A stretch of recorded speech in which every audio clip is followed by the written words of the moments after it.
I didn't cry when my son told me to sit with the kids on my 70th birthday. I didn't scream when he gave my bedroom to his wife's shoes. But I did something else. Something quiet. Something final. I built that house with my hands, not metaphorically. I mean real hands, mine, stitching wedding dresses by day, hemming uniforms at night, counting every dollar like it had to last the week. After my husband passed, I told Daniel, my son, this roof will hold you steady, even when the world doesn't. He was 12. He just nodded and asked what was for dinner. I never remarried. People asked why. Like love was something I could schedule between double shifts. Truth.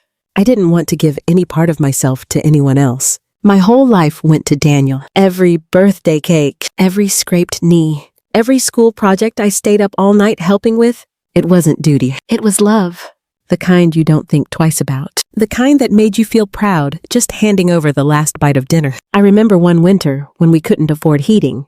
I'd bundle him in 2 coats and say it was a blanket game. He laughed, said I was the best mom ever. That laugh kept me warm, longer than any furnace could. When he went off to college, I sold my grandmother's ring to cover the first semester. I didn't cry when I boxed it up. I told myself, this is what mothers do. And back then, I believed that giving everything would mean something in the end.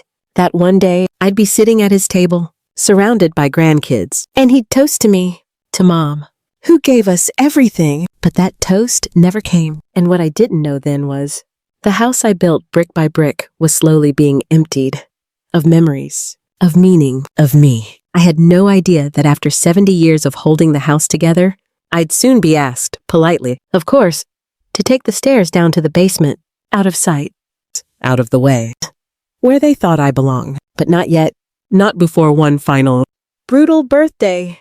The invitation wasn't formal, just a text from Daniel. We're doing a little something for your birthday. Swing by around 5. No happy 70th. No exclamation point, just logistics. I wore my nicest blouse, the one Daniel used to say made me look like a news anchor, fixed my hair, baked a strawberry cake from scratch, because no one mentioned dessert. And I figured, well, someone ought to. When I arrived, Emily answered the door. She barely looked at me, just turned and shouted something about napkins. The house smelled like candles, not food. I walked in and paused at the dining room entrance. There, at the head of the table, the chair I had always sat in for birthdays, holidays, Thanksgiving. Emily sat, legs crossed, swirling wine, talking loud enough to fill the room. And there was Daniel beside her, laughing at something on his phone. Not once did he look up. When he finally did, it was a glance, a flick of the eyes. Hey, Mom, just pull up a chair. There's space in the back. I blinked. Back, I asked. Emily smiled, plastic, polite, and pointed past the living room. We set up a little table for the kids. Plastic cups, coloring books. It'll be more fun, you know? My heart dropped. I turned my head, and there it was. A flimsy fold-up table, low to the ground. 3 toddlers slamming spoons into boxed mac and cheese. For a second, I thought it was a joke. I looked around the main table. 2 empty seats. One had a purse. One had a neatly folded napkin. Not one person moved. I didn't say a word. Just walked over, placed my cake on the plastic table, and sat down. The chair creaked under my weight.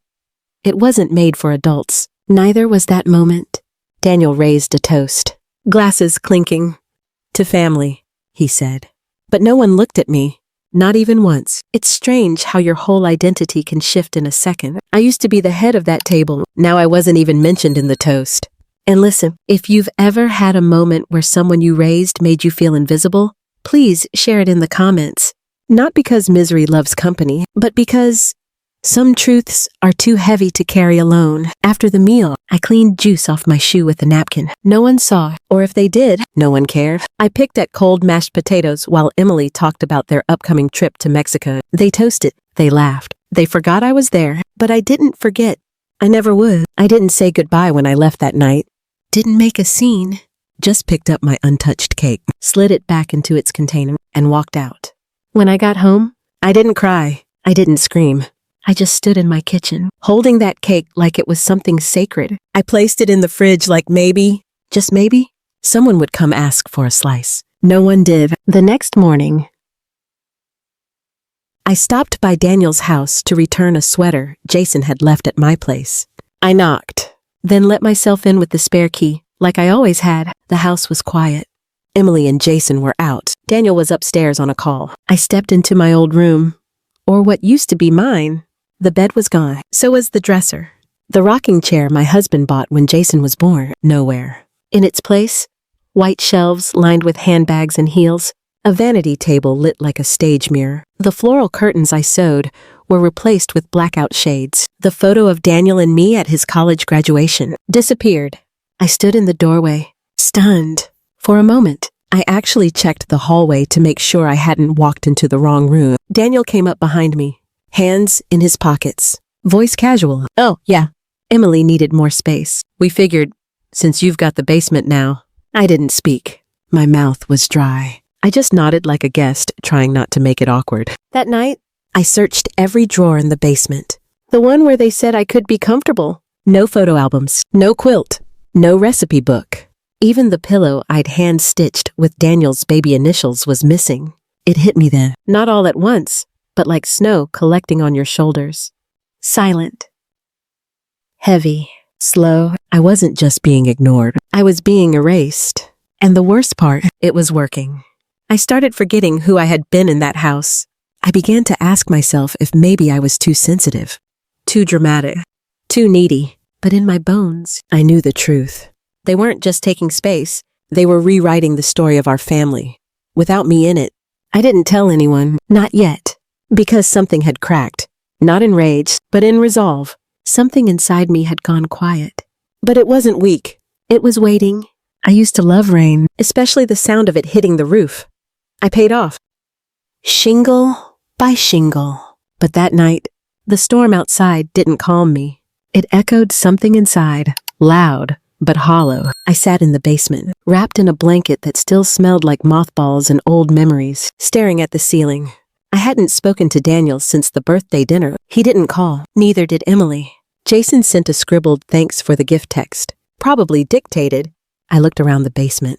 Concrete floors, low ceilings, a utility sink where I washed my own dishes because Emily said it was less mess upstairs. And I thought, this used to be my house. My walls, my floor, my roof.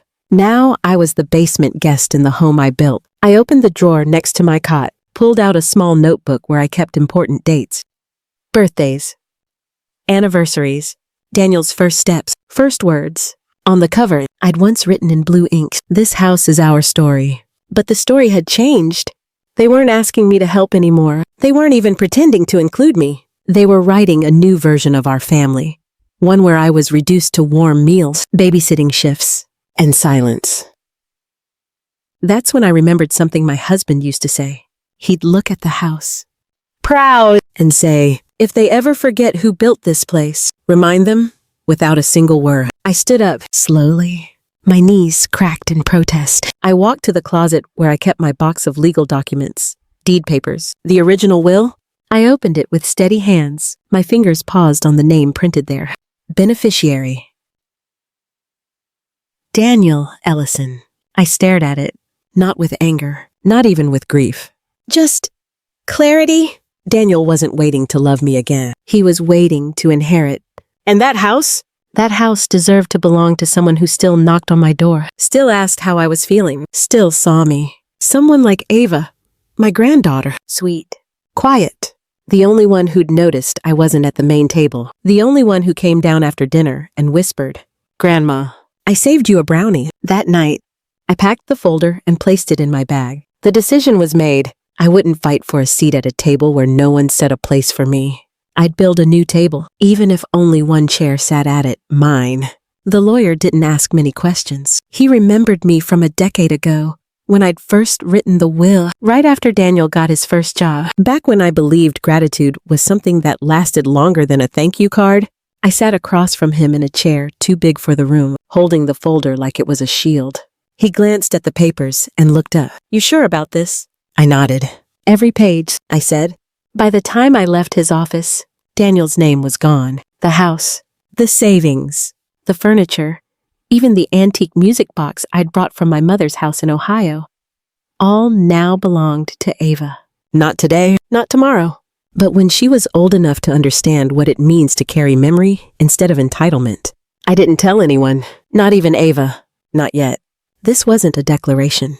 It wasn't revenge. It was self-respect in legal form. I went home, not to the basement, but to my real home, the one with creaky steps and windows that still rattled in the wind. I spent 2 full days there, cleaning, scrubbing baseboards, washing curtains no one had touched in years.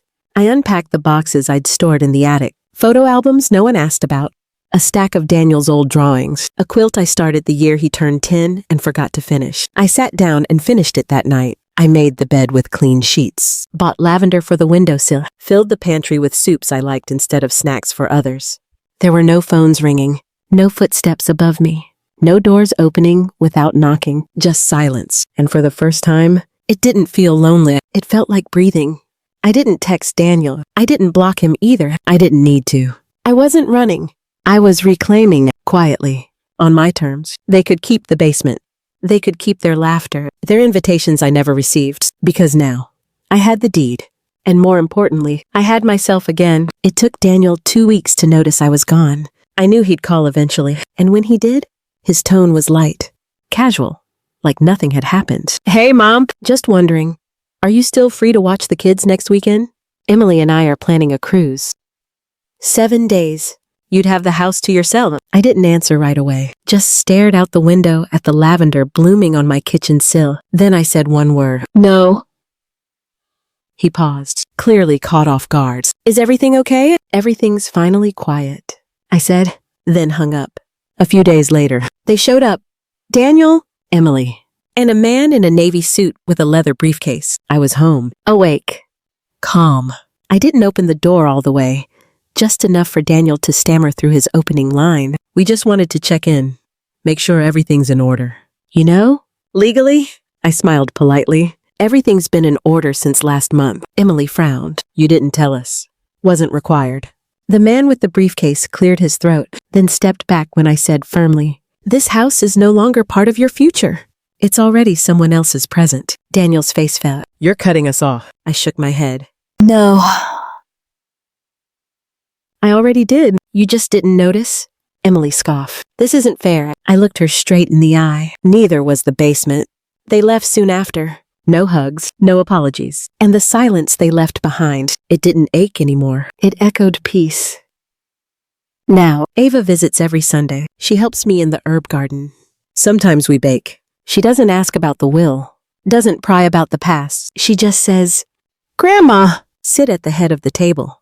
And I do. Have you ever had to reclaim your place, your peace, after being quietly pushed out? Let me know in the comments. Not for drama, not for sympathy. Just so someone out there knows they're not the only one. And if this story hit home, you already know you're stronger than they thought.